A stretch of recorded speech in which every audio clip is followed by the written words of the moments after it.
One that's been to a sporting event, the atmosphere before a game, I think Game Time Decisions has that same exact atmosphere. This is our arena. This is what we do. There is going to be an energy to Game Time Decisions that you will feel night in and night out. The excitement you get when you lock your bets in, when you're figuring out what you want to do, we can zone in on the biggest games each night. I want this to be the place that people come to before the games start so they feel as ready as possible to lock in their cards. We are going to hit every single one of those markets that you need to know about. We're going to go through every single thing, and I've got a great team behind me that's going to help me get the job done. There is not going to be a better place, I promise you, than Game Time Decisions to get that new information, react to it, and be able to then bet accordingly. We will have everything at our disposal, and we will use that to our advantage. I'm Kevin Walsh. Tune into Game Time Decisions from 6 to 8 p.m. Eastern on SportsGrid. Media have already said that they are going to be horrible. The books have them, as we'll see in a moment, at a win total of 5.5. Sean Payton, though, Scotty, he does not listen to preseason prognosticators. That's your future, and it's on you. Like, they selected him. They wanted him. That's what they got. And now he has to build that from scratch. Pharrell Coast to Coast, only on SportsGrid. The Yankees are desperate. I mean, they could fire hitting coaches and everything else, but it's not working. So I don't know if Cashman really would do that. They seem to be so, tight-knit, but something's got to happen. A big award or a big prize in the trade deadline sweepstakes would be Vladimir Guerrero Jr., right? Vladdy, put him in the middle of the lineup. In-game live, prime time, only on...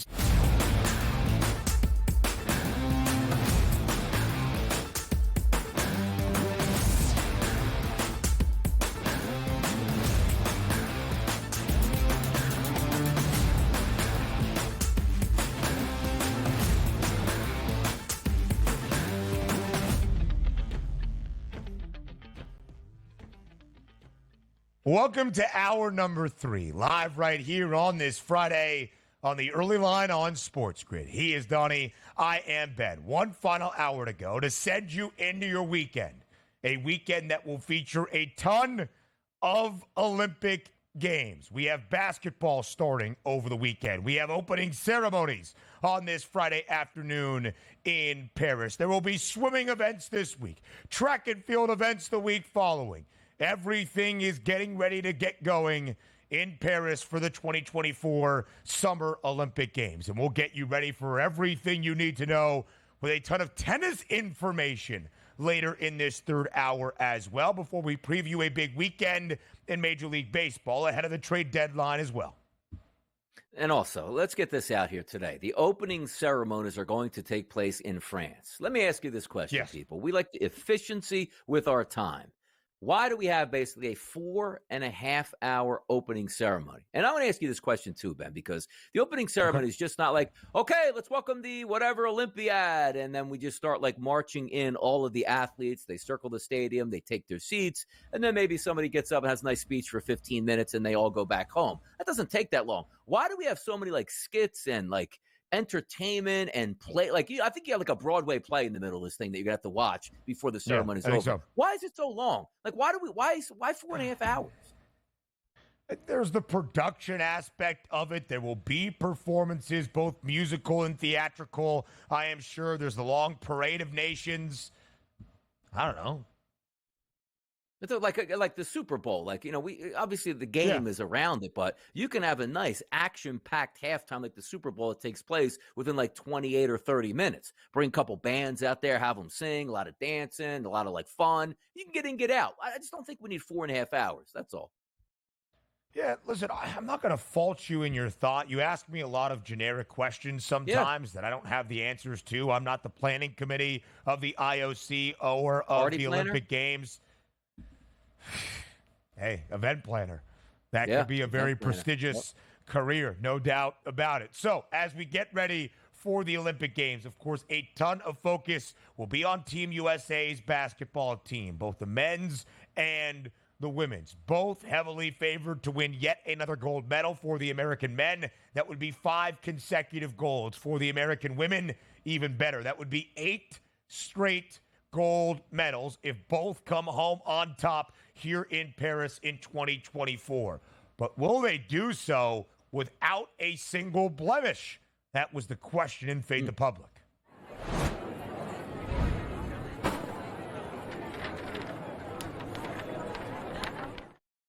At SportsGrid on Twitter, will Team USA go undefeated in both men's and women's basketball? Simple question for you. Simple answers. Yes or no. Nearly 69% of the public saying that no.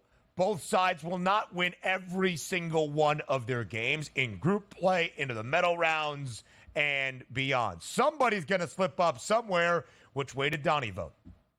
I don't think so. Like, I'm going against the public here. I voted yes, that both teams will go undefeated. Man. I think the women should be able to walk through. But also, why is the expectation that the men are going to lose when the game is on the line? By far the best team. You see how we're easily supposed to win that group. I don't think we get all that many challenges there. Now, granted, it's a one and done once you get to the knockout stage. I get it. But every single game, the men's team is going to be favored and favored by decent margins here. So if we're just figuring that the women already have this locked up, the men, one of the most talented basketball teams we've ever seen assembled, I'm going to vote yes. I'm actually surprised it's not close. I don't expect it to be 75%. Like, hey, we're rooting on Team USA. Let's just vote that way. But it should be a lot closer to 50-50 at this point. So realistically, what 69% of the people are saying is we don't think either one of these teams are going to win the gold medal then. Like, okay, women win it, but if the men lose, they're probably losing in the knockout stage. So we don't even think they're going to get the gold medal at that point, or at least maybe even a silver medal or a bronze medal the way we're playing this out. No way, man. We're taking both of these down undefeated style.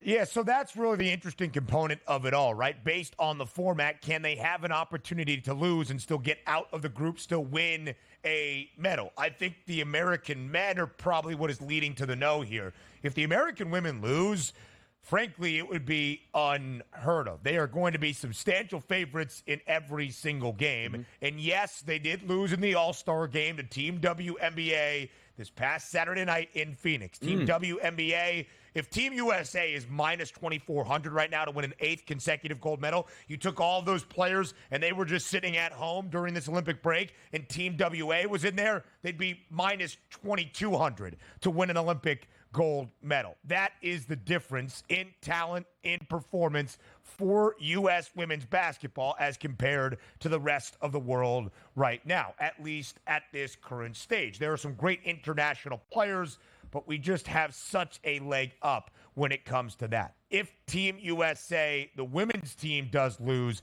that would be shocking and stunning.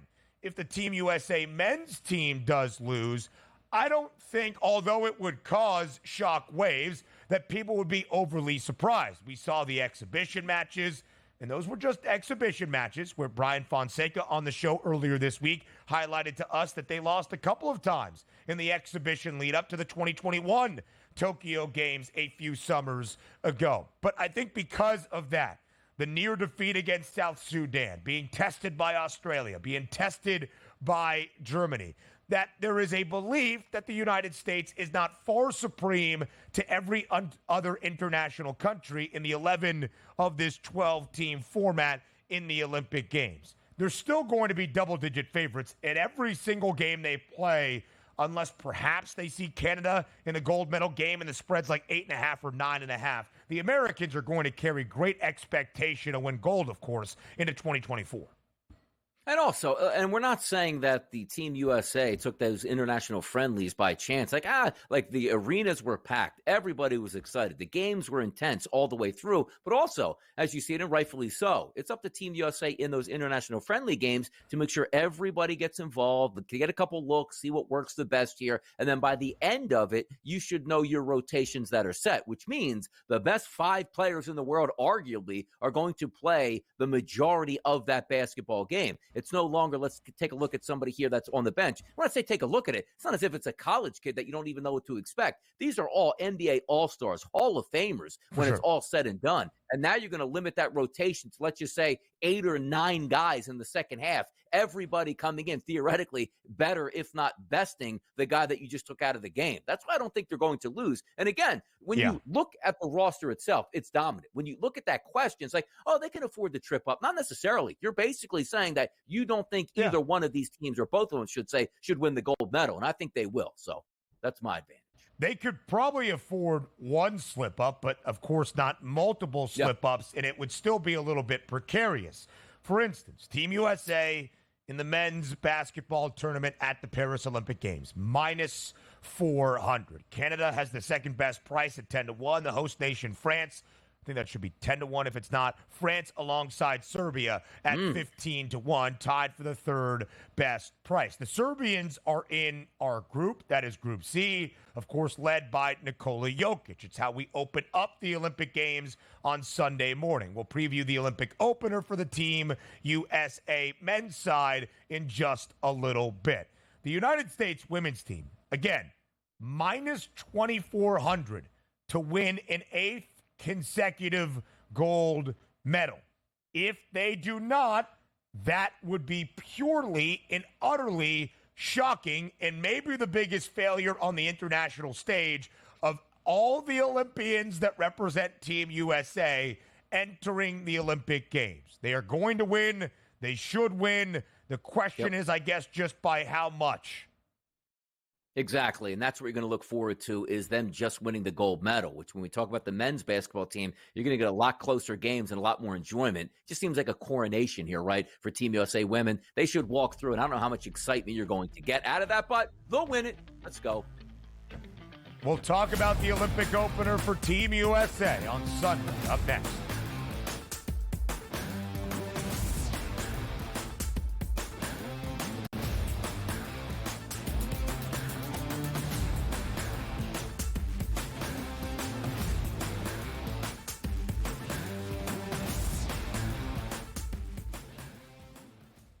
Anyone that's been to a sporting event, the atmosphere before a game, I think Game Time Decisions has that same exact atmosphere.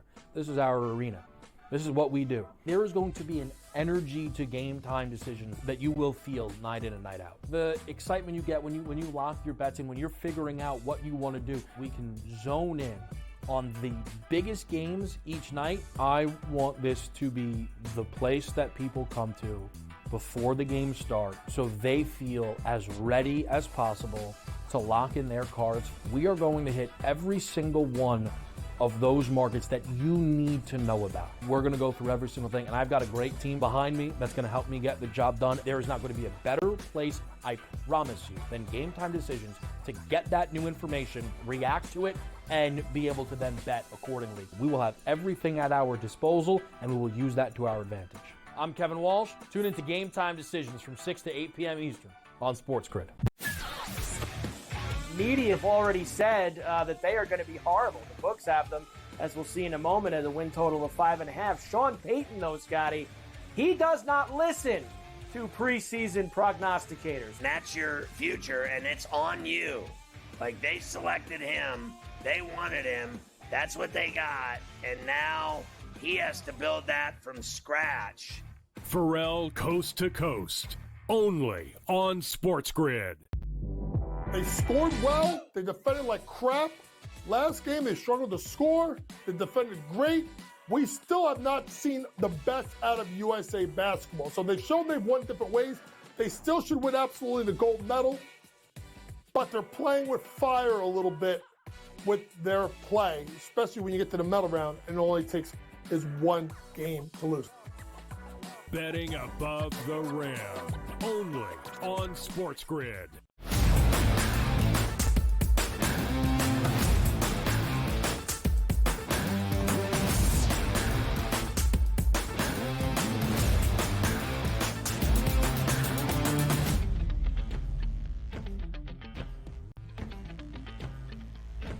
The opener for the United States in men's basketball at the Olympic Games comes your way on Sunday morning. A weekend of Olympic action, and a familiar face will be on the other side for Team Serbia. That's Nikola Jokic. DRS, even after the 5-game exhibition lead-up for the United States and getting ready for the Olympic Games, where they were tested a few times, they were 2-3 against the spread. One of their biggest wins, their biggest, in fact, 105-79 over the Serbians, and Nikola Jokic had 16 points and 11 boards. Team USA, for its opener at the Olympics, was listed as a 16.5-point favorite against Serbia. Now, it's just a 12.5-point spread in favor of the U.S. against Serbia in the Olympic opener on Sunday morning. The over-under, 180 and a hook. What do you want to see out of the Americans in the opener in the Olympics? I want to see a win and a cover. I actually do. Now, granted, all that really matters is you pick up the win. It's a group stage, get a couple, you move on to the knockout stage. But sometimes you need a trendsetter here to start, which means we are here to stay. You send a shockwave, 98-68, something like that, through the system of the Olympics, and that'll get people's attention, if it already didn't have the attention for how much talent Team USA actually has. But that's my expectation. I don't want to hear at the end of this press conference where LeBron James had to make a layup with under 30 seconds to go for them to win and say, you know what, getting our feet wet here, feels good at this point. You had a long training camp. You had 5 games to get ready and get that rotation set. You are the best team by far here. I don't want to hear like this was a good test and we needed a little bit of camaraderie together to come together in some of these, huddles. Stop the madness. You had that already. You could have joked around with South Sudan like, hey, man, we can't just roll the basketball out here and beat quality basketball teams if they're playing good basketball. I need a decisive win out of the gate to let the people know Team USA is here. This gold medal, it's ours. There are props up and available like it's an NBA game to bet. Of course, it is different. Make sure you know the FIBA rules. Only 40 minutes, not 48 like we see in a normal NBA game. There is more physicality allowed based on where things are. Not as many free throws that you can take throughout a game. I couldn't figure out what the word was. And, of course, there was no defensive 3 seconds, so you'll see some of those big bodies just hovering around the paint. The highest points prop for Team USA, 14 and a hook out of LeBron James and Steph Curry. 19.5 is the number for Nikola Jokic. Bogdan Bogdanovic, who, of course, plays for the Atlanta Hawks, 17.5 is the number. Nikola Jovic, another familiar name at least, plays his basketball for the Miami Heat for the Serbians. The gap between the U.S. and the rest of the international sides is not nearly as large as it might have even been 10, 15 years ago. It is not just going to be easy, but Donnie's point is sound. It can still be dominant. 12.5 is that number, 180 and a hook. LeBron James was truly Captain America down the stretch against South Sudan, certainly down the stretch against Germany in their final exhibition game in London. 14.5 his number. I think my favorite Olympic prop bet for the Sunday opener, Anthony Davis, over 7.5 rebounds. He was dominant, at least, as probably our most consistent big throughout the Olympic warmups.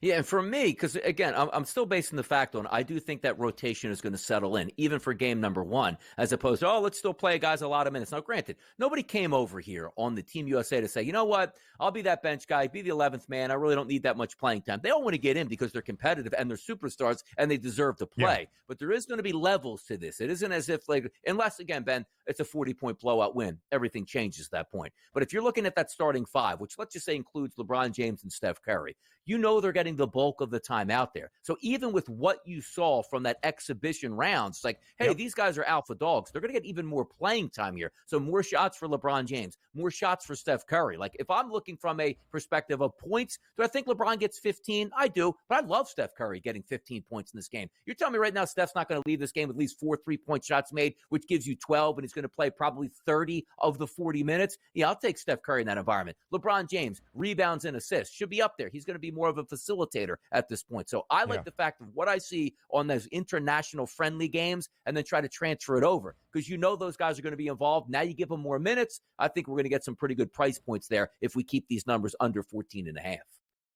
We also have not seen Kevin Durant yet. He was back at practice, getting ready for the Olympic Games, did not play in any of the 5 exhibition matches in these Olympic tune-ups. I wonder how he fits into the rotation based on what Steve Kerr decides to do on Sunday against Serbia. Serbia, of course, in our group. This is group play. It is Group C. Team USA is minus 1,200 to win the group. The Serbians have the second best price at plus 650. South Sudan and Puerto Rico both in the group as well. Team USA minus 400 to win an Olympic gold medal. I will say this in terms of maybe a couple of question marks following the exhibition tune-ups that we had in that 5-game showcase. The two best wins for the Americans against the two teams on the slate that have the best prices to contend for a medal or a gold medal. Canada, 11.5 was the number, beat the Canadians by 14 in the opener in the exhibition series in Las Vegas. Canada, second best price to win a gold medal at 10-1. Canada is the only other team favored with a minus money number to win a medal at the Olympics, in Serbia, a plus 118 number. France a little bit in front. The men's basketball MVP odds for the Olympic Games, LeBron James is a short favorite in comparison to everybody else at plus 320. I think part of that, Donnie, is not only that he is LeBron James, he has the experience of winning multiple gold medals, but just what we saw in the exhibition matches. He took over down the stretch when things got the diciest for Team USA. Yep, the alpha dog. He's going to have primarily the ball in his hands, which means he's going to have the most statistics. The U.S. is going to win gold. It makes sense. Quick point here, by the way, on Kevin Durant. Yeah. A healthy Kevin Durant, absolutely should be on this basketball team. Why are we taking up a roster spot for a guy that might not play, hasn't practiced all that much yet, and just trying to get into the mix in the Olympics here? I disagree with that. Fully healthy? Absolutely. Yeah. Not healthy? Should have another superstar in his place. I'm just being real. Yeah, I don't disagree, especially at this stage of where they are, but I guess you could speak for continuity. We'll talk about Olympic tennis next.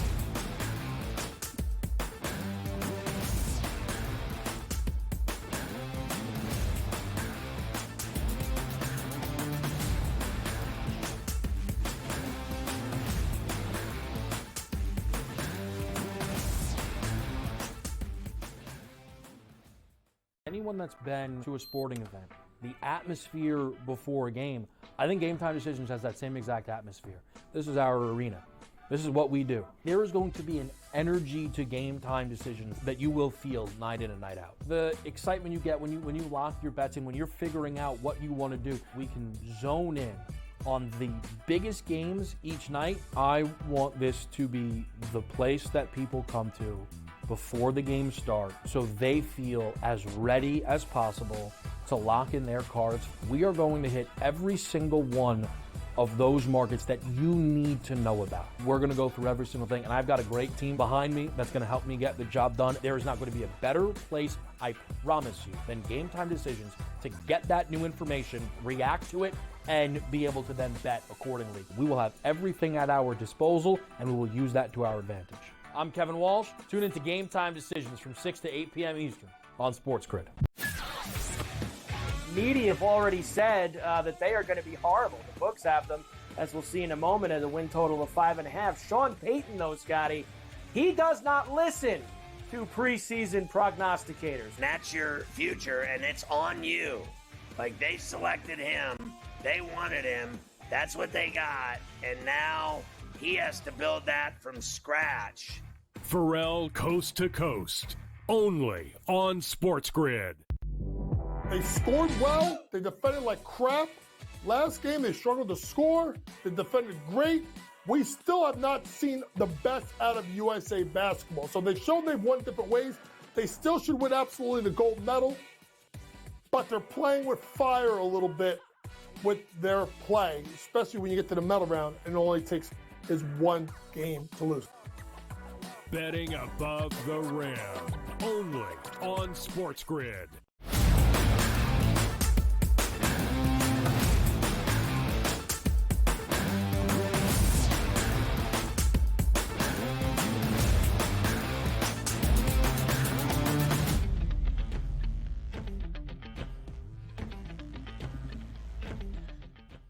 All right, so there's a lot of tennis information that is here available to us through our producer, Joe Frizo. I'm not sure Olympic tennis is as significant as some might make it out to seem, but Joe really wanted to come on the show because of some technical snafus that was unable to be the case. So he put so many notes into this segment for us to get ready for the Paris primer of tennis at the Olympics. It's played at Roland Garros, which is the site of the French Open. Of course, we saw the French Open just a few months ago. Frizo, remind me, as you can speak to us through our IFBs and headsets, Iga Swiatek dominant on the women's side on clay. Was it Alcaraz that won the men's French Open title this year? Yes, it was. He's gone back-to-back at the French Open and at Wimbledon. So here are the odds, DRS, of where things stand on both the men's and women's singles matches at the Olympic Games in tennis. Carlos Alcaraz, the odds-on favorite at -135, followed by Novak Djokovic, Sasha Zverev, Rafael Nadal, and Casper Ruud. The women's singles, Iga Swiatek, the hefty favorite at -250. Coco Gauff carrying the flag for Team USA during the opening ceremonies on this Friday afternoon. Second best price at +650. So that's where things stand. Donnie, your thoughts on Olympic tennis? I think Alcaraz wins. I think Swiatek wins. And also, by the way, I would like to take my computer right now, if I could, and just turn it around and show it in front of my camera. I mean, because we are set up for we might as well be on network TV right now, trying to set the tone for the Olympics in tennis for a 4-hour show with how many notes we have built in at this point right now. Yeah. You can't see anything on there, Ben, but I get it. Can't see it at all. But, there are multiple paragraphs. The meme that's I'm not reading all that. Sorry it happened or congratulations. Yes. Depending on where things are. Give me the Cliff That's notes. how I feel here. Frizo told me that he was going to put in so many notes. I told him he should just come on the show. He could take my spot for this segment and just speak for 6 consecutive minutes. Mine too. Or just open up. Oh, yeah, 100%. Honestly, it could be, what is the final 10 with Ben or Ben's College Corner now? Just Frizo's tennis watch list for the Olympic Games. We have a graphic that talks about his main storylines. Joe's Paris tennis watch list. His main 5 storylines. And for each of these bullet points, there are 7 or 8 paragraphs of information. How in the world he thought we were going to read through this and decipher the information and give the Cliff Notes is insane. The fact that he wrote this much or has this much tennis information is insane. I mean, this guy should be hosted in-game live over the weekends when we have Olympic tennis. Do you want me to even try to read through some of this? Yeah, I guess, because I don't feel like reading through it, so you do it. Yeah. Donnie, we'll alternate. I'll take 1, 3, and 5. You take 2 and 4. Here's point number 1 from Joe Frizo, our producer and tennis aficionado. Rafa's last dance? ? Olympics being played at Roland Garros, where Nadal has won 14 French Opens, 112-4 overall. Only confirmed tournament on his calendar after this is Laver Cup exhibition. Won 2008 gold medal on hard court in Beijing. Would face Djokovic in round 2, although he is now in a bit of doubt for singles after setback in practice. Favored to win gold in doubles with his countryman, Carlos Alcaraz for Spain, opened at +650, now +210, won the gold with Mark Lopez in Rio in 2016. That was all the information and the notes available for just point 1. Yeah, go ahead. By the way, in point number 2, it does say Novak is going for gold. Now, if we look at this, we're how come he struggles a lot in the Olympics here? So that's a certain you would want to fade. It says only thing missing in Djokovic's career is a gold medal. Bronze in 08, 4th place in 12, round 1 in 2016, and 4th place in 2020. Guy just can't step up. I mean, what is he's not taking this seriously? Yeah. He takes other tennis tournaments more seriously? Yeah, you got to fade. So what I got out of this, we're fading Djokovic in this. Can't happen. Can't win a gold. Just can't. Do gold medals, Joe, tell us right now in our IFB and headset, do gold medals in tennis even compare to a Grand Slam? Wow. Oh, he says they do. Okay, good to know. Wow. I didn't know that, right? Because we talked about the gold medal in golf. It doesn't really mean anything. Of course, golf at the Olympic Games has not been around nearly as much. DRS, did you read deeper into note number 2? It says number 1 seed, but tougher draw. Did you read after that? No, yeah. See, I mean, they're trying to Ron Burgundy me. I'm too smart for that, man. You. I got to like. Don't tell me to read you. something to get me fired off of this network either. It's not going to happen. Too smart for that. Trying to get you. Trying to get you. Yep. Olympic tennis gets started pretty soon. Major League Baseball breakdowns up next here on TEL.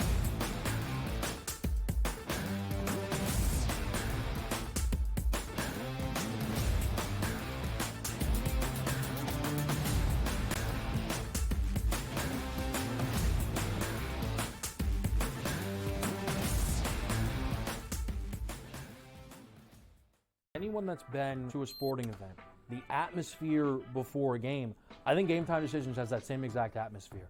This is our arena. This is what we do. There is going to be an energy to Game Time Decisions that you will feel night in and night out. The excitement you get when you lock your bets in, when you're figuring out what you want to do, we can zone in on the biggest games each night. I want this to be the place that people come to before the games start so they feel as ready as possible to lock in their cards. We are going to hit every single one of those markets that you need to know about. We're going to go through every single thing, and I've got a great team behind me that's going to help me get the job done. There is not going to be a better place, I promise you, than Game Time Decisions to get that new information, react to it, and be able to then bet accordingly. We will have everything at our disposal, and we will use that to our advantage. I'm Kevin Walsh. Tune into Game Time Decisions from 6 to 8 p.m. Eastern on SportsGrid. Media have already said that they are going to be horrible. The books have them, as we'll see in a moment, at a win total of 5.5. Sean Payton, though, Scotty, he does not listen to preseason prognosticators. That's your future, and it's on you. Like, they selected him. They wanted him. That's what they got. And now he has to build that from scratch. Pharrell Coast to Coast, only on SportsGrid. They scored well. They defended like crap. Last game, they struggled to score. They defended great. We still have not seen the best out of USA basketball. So they showed they've won different ways. They still should win absolutely the gold medal.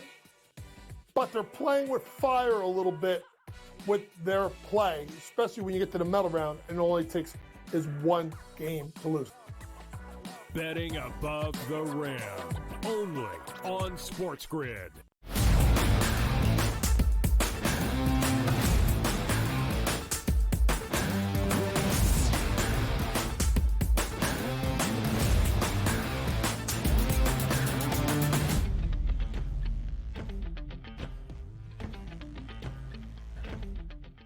By the way, just to finish this off, Joe Friezo's Olympic tennis predictions and picks. To win the gold on the men's sides, it's Carlos Alcaraz. Sasha Zverev to finish with a silver medal. Casper Ruud with a bronze medal. And Novak Djokovic missing out on a medal once again. On the women's side, Iga Swiatek wins gold. She's dominant on clay. She's like Rafael Nadal. But for women's tennis, Coco Gauff finishing with a silver medal. Is this Beatriz Haddad Maya? Is that how I say it? Finishing with a bronze? I think it's Beat Rice. I think it's Beat Rice, to be honest. Fanatically. Beat Riz, brother. She's got the Riz. Uh-huh. And Leylah Fernandez finishing outside of the medal podium in fourth. Bonus, Rafael Nadal and Carlos Alcaraz win doubles. All right, I think we need to set a precedent here. If we're going to talk Olympic tennis for a full segment once again, Joe Friezo has to be on air. Can we all agree? He's been on before. Whoa! Yes. Whoa! Darn, I thought you froze for a second, man. That was pretty good. Do that again. Like, whole day. Like, you just went like this on me. Hold on a second. That was pretty good. I thought some breaking news just happened. Wow. I thought we just had a big, contract extension. Jordan Love got paid. That was your... No, that's just your reaction for when chaos really might potentially... Yeah, I was like, oh, it looks like I'm going to have to go live again. Then you moved. Yeah, I was like, oh, Ben's frozen. Fantastic. Let me see if I can carry this over. That's a pretty good frozen shot right there. You'd never know the difference. It's good, man. It's good. That's know what? A street performer right there. Yeah. Hey, you know what? This has to be used at later, because now that me and you, we'll ruin our, because we know that we can freeze each other up. I'm going to have to do that. Yeah. When Ranieri's on with me, I'm going to hit him multiple times in the show, mid-sentence, and go like this. That would work. You would know. You would never know. And be like, okay, I guess I got to take control. Maybe Yeah, maybe even the people in the back, like the producers in the background, are going to start to fall for that too. That's pretty good. I don't think anybody's like, if I need, like, if you're like, you know what, I really don't want to be on the show anymore. Just freeze yourself without getting off. And like, okay, got to take the guy off the air. You know what I mean? We get free segment together. Learning things as I go here. Ooh, this guy is plotting ways to cause chaos and disruption to the national television and radio show that he hosts. Appreciate that. Maybe Kevin will appreciate that live. Yeah. Your next guest spot on GTD, you have to do it. I have to freeze. You have to do it. Hit the freeze. Yep. Absolutely. Oh, man. That's just so good. That just shows where Donnie Wright's priorities do, in fact, lie. All right. I think the second favorite thing for Donnie outside of chaos on SportsGrid programming is some baseball breakdowns on a full Friday slate. A great weekend card around Major League Baseball. Some really marquee matchups. We saw that get started yesterday in certain spots. The Mets and the Braves continuing through the long weekend. And here's another one. A World Series preview. Perhaps not something we would have thought of saying just a few weeks ago, at least for the American League perspective of this conversation. That's the Houston Astros, but it's hard to say that's not a reality now. Houston, a home favorite today. Framber Valdez gets the start for the Stros. They're a favorite at home against the Dodgers. Again, LA not often booked as a dog. Gavin Stone out there for LA. They just won 3 of 4 games in their midweek set against the Giants. The Dodgers have won 6 of 7 since returning from the All-Star break. What do you like tonight in the opener in H-Town? I got to tell you, I think I might be leaning towards an under here. I like both of these lineups, but these pitchers, I think, have been decent over the past 60 days. Take a look at Framber Valdez, going to be on his home bump. He'll certainly like that. An 88 xFIP minus over the past 2 months, a 3.18 ERA, and a 3.59 for xFIP number. That's very good. You take a look at Gavin Stone. He's not too far behind, Ben. A 93 xFIP minus and a 2.79 ERA and a 3.74 xFIP number. If we're lining up the team, talk about the Dodgers lineup 1 through 9, Ohtani, Smith, Freeman, and Hernandez have done very well against left-handed pitching over the past 60 days. Outside of that, other guys struggling. Pages, Vargas, Hernandez, Lux, and Ahmed, not so great. Let's go over to the other side and take a look at how Gavin Stone matches up. How about this? Starting to come alive at the plate, the Houston Astros, right? The record getting better. They're starting to hit, and they're starting to pitch better. You take a look at Altuve, Alvarez, Diaz, Singleton, Pena, and Caratini. All of those guys, elevated numbers over the past 30 days against right-handed pitching. I give the edge to Houston here, but I also think this game is going to stay under the total. Yeah, 8.5 is that number, but the under does have the juice. The Astros have not been sensational since returning from the break. They avoided the sweep against the A's in their midweek set. Did have Thursday off. LA played on Thursday in the afternoon. Now has to travel to Houston. Another World Series preview, perhaps. It's the Guardians and the Phillies in the city of brotherly love this weekend. The Phils have lost 3 straight series on either side of the break. Not great for the Phils. So the Twins and the Pirates, since returning from the break to the Oakland Athletics before the All-Star break, and we shared the Guardians just split their 4-game set with the Detroit Tigers, but they are not playing great baseball at this moment. But it's still a World Series preview because the Phils have the best record in the National League in all of the bigs. Cleveland enters this weekend set at 61-41, tied with Baltimore for the best record in the American League. The Fightins a hefty home favorite today at minus 178. Will Philly make good on that price and take the opener?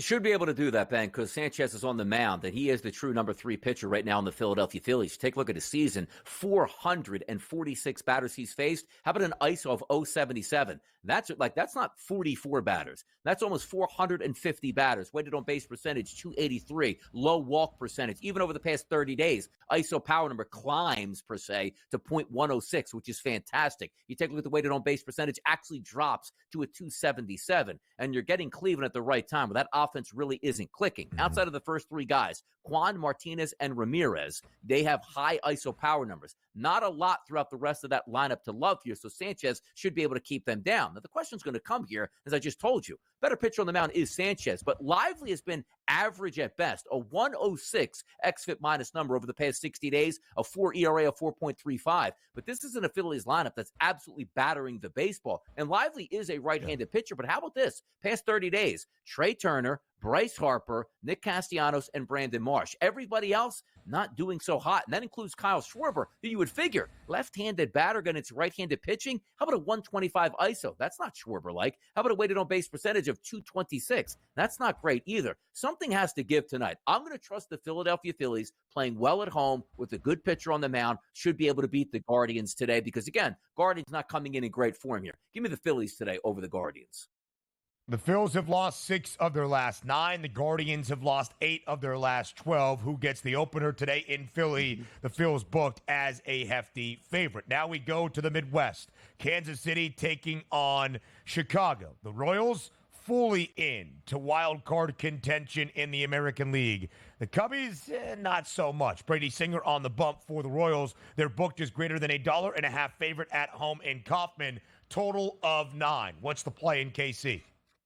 Hard to back Chicago, again, until we see what's going to happen to the trade deadline and see what this team is made of, because we're expecting pieces to be sold. If you're looking for an RBI prop shot tonight and say, you know what, I don't trust Chicago to win, probably look no further than Ian Happ, switch hitter in that lineup, which means he'll be batting from the left side. Last 83 at-bats against right-handed pitching. He's got a 358 ISO and a 419 weighted on-base percentage. Brady Singer, if there's one area that he does struggle with this season, it's against left-handed batters. I think that does make some sense. Let's flip it over to Kansas City. Kyle Hendricks, certainly not my favorite pitcher by a long stretch. The one thing that's interesting with his splits, Ben, against lefties, he gets crushed. Against righties, he's actually very good. Looking at the lineup today, Adam Frazier, Vinny Pasquantino, Michael Massey, Drew Waters, Kyle Isbell. It's not a great-looking left-handed side, but also, does Bobby Witt care? He's a right-handed batter. Oh, he can't hit Kyle Hendricks. He'll probably wind up with 3 shots here. You're also getting that bump where, look, Kansas City wants to make the playoffs. Chicago wants to sell. They're probably going to win this game, but maybe RBI props, your best option at this point until we see what the Cubs are made of after the trade deadline here, Ben. Yeah, Donnie, I think it's a really good look. KC had won 5 straight games that came to an end in their most recent matchup. Plenty more MLB breakdowns around the weekend and this Friday slate up next.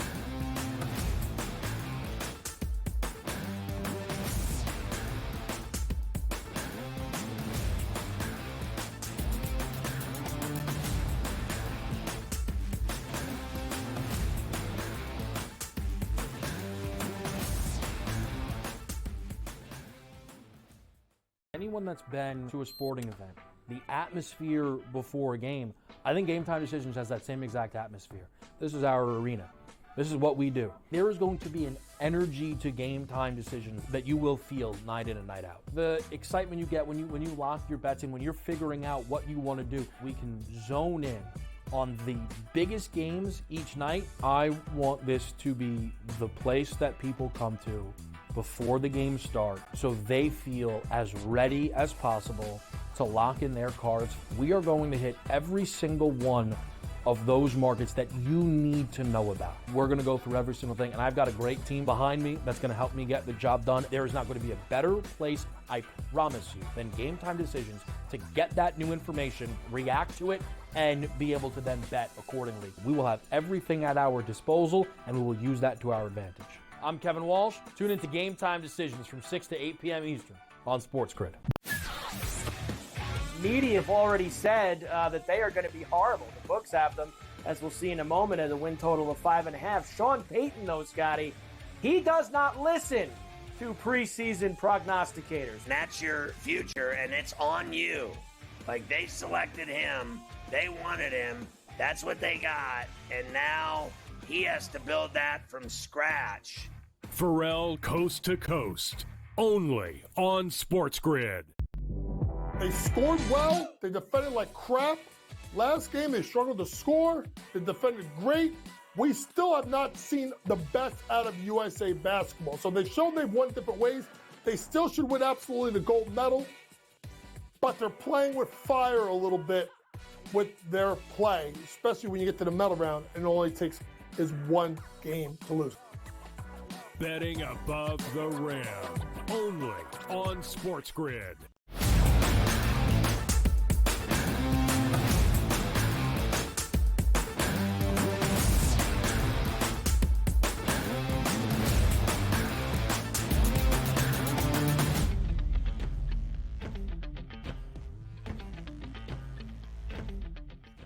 History yesterday for the Padres, the Orioles avoiding a sweep to the Miami Marlins. They meet up today to start a weekend set inside Camden Yards in the Charm City. The O is a $2 home favorite. Grayson Rodriguez gets the start. Adam Mazur on the other side for San Diego. Of course, yesterday it was Dylan Cease tossing the second no-no in Padres franchise history, joining Joe Musgrove back in 2021.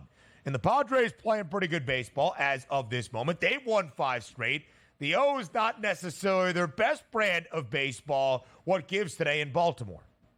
I'll tell you what gives. Baltimore getting some pretty good luck here as of late with starting pitchers they're going up against. Yesterday, Roderick Munoz, by far the worst pitcher on the card. They hammer him. They end up scoring 7 total runs in that game. We might have a repeat performance. And as we said, like San Diego had a no-hitter yesterday. That no-hitter might last only one batter today because Adam Mazur, take a look at this. 28 pitchers active on the card today with at least 20 innings pitched over the past 60 days. He's got a 149 xFIP minus. If you don't like that number, how about you're an ERA guy? 7.8 over the past 60 days. How about an xFIP number? 6.03. You like Sierra numbers, skill and or active ERA? 5.86. Every single category, he is the worst. So you see yesterday, 7 runs plated for the Orioles. I'm expecting 5+ runs at least once again for the Baltimore Orioles today. Forget about the side, forget about the total. Just focus on Baltimore. They should pound Adam Mazur today.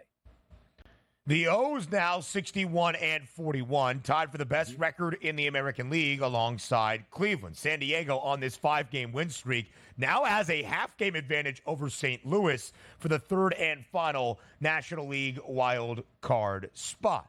Rivalry weekend inside Fenway between the Red Sox and the Yankees. Boston has won 4 of the 6 regular season matchups against New York so far this year. The Yanks, who were swept against their other rivals, their in-city rivals, the New York Mets, this season in all 4 games, try not to have that be the case where they struggle in their biggest matchups against their biggest rivals. They are road favorites today. Nestor Cortez gets the start for the Pinstripes. It's a -118 number. 9.5 the total in Fenway. Might we see some offense tonight in Beantown?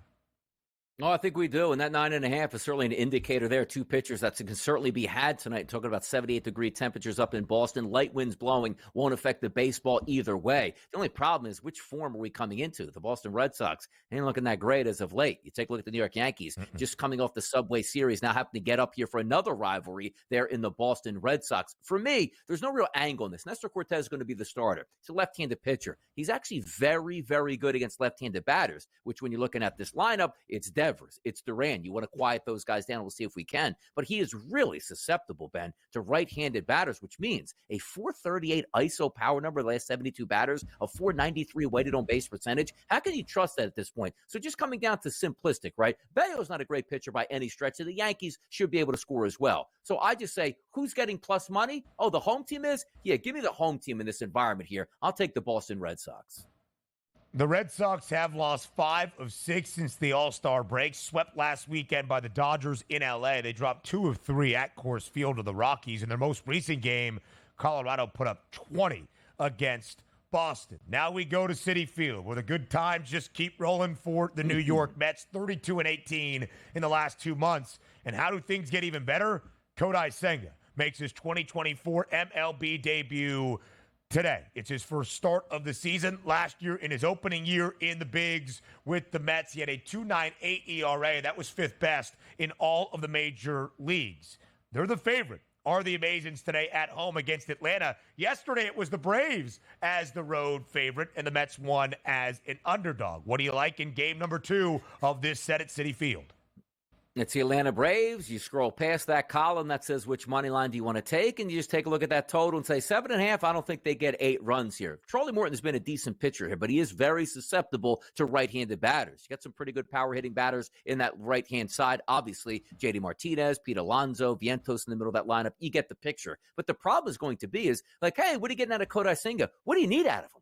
If he goes 4 innings pitched and gives like 1 earned run, like that's like a great offensive performance for the Atlanta Braves, it feels, from a time-to-time basis. I just look at the rosters and say, sometimes you have to ride the momentum. The Mets are in much better form. They're going to get a bump by seeing Senga out there, unless he's coming back into the rotation. And by the way, I do say this because Kodai Senga on his warm-up starts, a couple decent ones. You know his last one, Ben?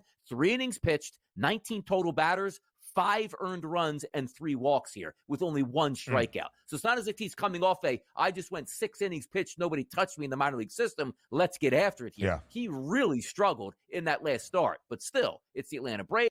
He's back in Major League Baseball. I think the under happens. I don't know if I lean towards the Mets, but I certainly don't want to put any money on the Atlanta Braves right now. You just can't trust that baseball team. A couple of rarities in this Major League Baseball season, both on display today. The Braves and the Dodgers are both booked as an underdog.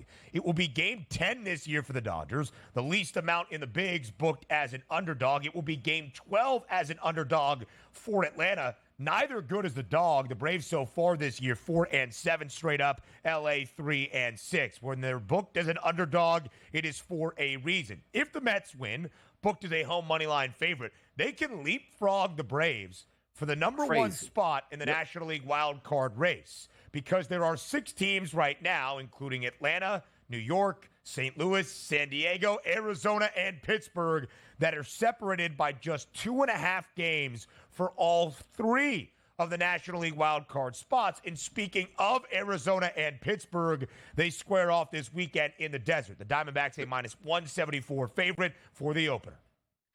By the way, you look at this lineup today for Arizona against right-handed pitching, they have been absolutely scorching hot. Just about every single player in that lineup, 8 guys above average ISO power number, 8 guys above average weighted on base percentage going up against righties. But how about Luis Ortiz? You know, we talk about so many times Paul Skeens and some other pitchers they have. Take a look at his last 60 days, Ben. An 83 xFIP minus, elite. A 1.97 ERA, elite. An xFIP number, 3.31. So that a hot lineup going against a very good pitcher, that should be interesting. Flip it over quickly to the other side, and you say Zach Gallen's over there, we're probably looking at an under. But this feels like a playoff baseball game with 2 teams that might be playing for one of those wild card spots. I like where we see maybe an under is in the best interest out there.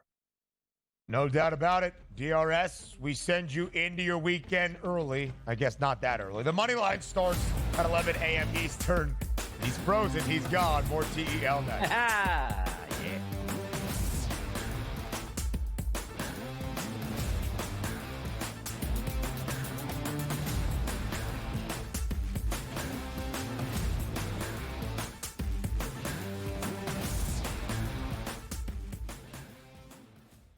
Anyone that's been to a sporting event, the atmosphere before a game, I think Game Time Decisions has that same exact atmosphere. This is our arena. This is what we do. There is going to be an energy to Game Time Decisions that you will feel night in and night out. The excitement you get when you lock your bets in, when you're figuring out what you want to do, we can zone in on the biggest games each night. I want this to be the place that people come to before the games start so they feel as ready as possible to lock in their cards. We are going to hit every single one of those markets that you need to know about. We're going to go through every single thing, and I've got a great team behind me that's going to help me get the job done. There is not going to be a better place, I promise you, than Game Time Decisions to get that new information, react to it, and be able to then bet accordingly. We will have everything at our disposal, and we will use that to our advantage. I'm Kevin Walsh. Tune into Game Time Decisions from 6 to 8 p.m. Eastern on SportsGrid. Media have already said that they are going to be horrible. The books have them, as we'll see in a moment, at a win total of 5.5. Sean Payton, though, Scotty, he does not listen to preseason prognosticators. That's your future, and it's on you. Like, they selected him. They wanted him.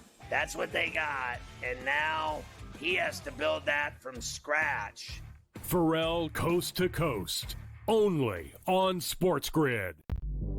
They scored well. They defended like crap. Last game, they struggled to score. They defended great. We still have not seen the best out of USA basketball. So they've shown they've won different ways. They still should win absolutely the gold medal. But they're playing with fire a little bit with their play, especially when you get to the medal round, and it only takes is one game to lose. Betting above the rim, only on SportsGrid.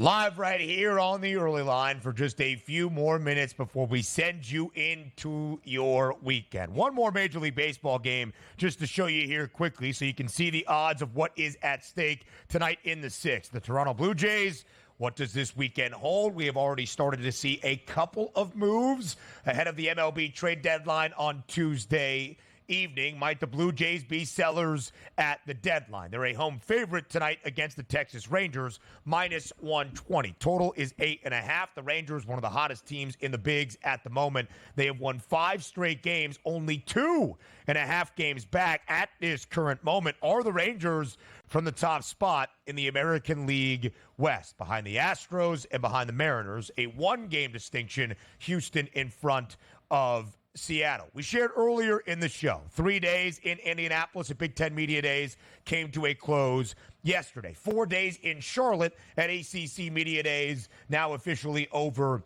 as well. All 4 of the power conferences still standing in FBS college football have now concluded their media days. Talking season is over. Fall camp on the horizon, and the 2024 college football campaign gets started in just 4 Saturdays. Let me make sure I do my math correctly. 1, 2, 3, I think 5 Saturdays. Anyway, 5 Saturdays, including tomorrow, so 4 weeks from it. We'll figure all of that out. But one of the storylines entering this year, as we shared with ACC Media Days, is who wins that top spot in the conference. There are 3 teams right now separated by less than $2 for that favored price. Florida State, the favorites, plus 270. We talked about Miami earlier this week. 3rd best number on the Hurricanes at plus 440. Sandwiched in between a perennial powerhouse in ACC football, the Clemson Tigers at plus 390. Clemson has won the ACC 7 of the last 9 seasons. Not last year and not in 2021. In fact, last year was disastrous by Clemson football standards. They were just 4-4 in conference play. The first time the Tigers had lost 4 ACC games since Dabo Swinney's 2nd full year as the head coach in Clemson, South Carolina, back in 2010. Dabo takes a lot of flack, in my opinion, rightfully so, for some very strange quotes and words that he says, especially as it pertains to the ever-evolving landscape of college football, the NIL and transfer portal era. Dabo Swinney a few years ago, I believe it was back in 2018, 2019, was famous for saying the day that college athletes are paid is the day that I will retire from the sport. He's still there, but maybe quiet quitting on us, at least at this moment.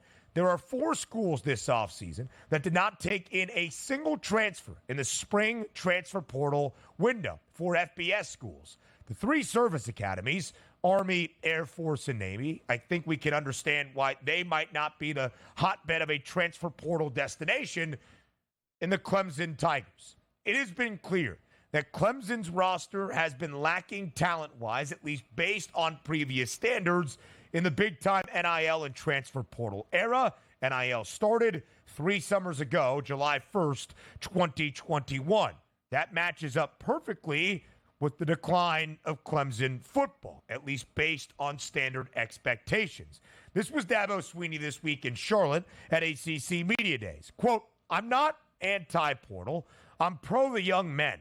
Talented young men that I believe in on our team, that believe in me, that believe in Clemson." Dabo's not wrong in that assessment. I still believe development wins the day. Yes, you have to embrace all of the changes and the evolutions that we see on the college football landscape. And that means attacking the transfer portal, but roster construction strictly through transfer portal additions is not your way to success. Development is. But if you are so hesitant to embrace one, you are never going to have the whole picture of success. I mentioned 2021. That's when the transfer portal and NIL fully came underway. The Clemson Tigers have not reached the college football playoff in that span when they were a perennial college football playoff team for 6 consecutive years in the 6 years prior. 8.5, the win total for the Tigers. The over has the hefty juice. But does a 9-3 Clemson team contend for the ACC title or a college football playoff appearance?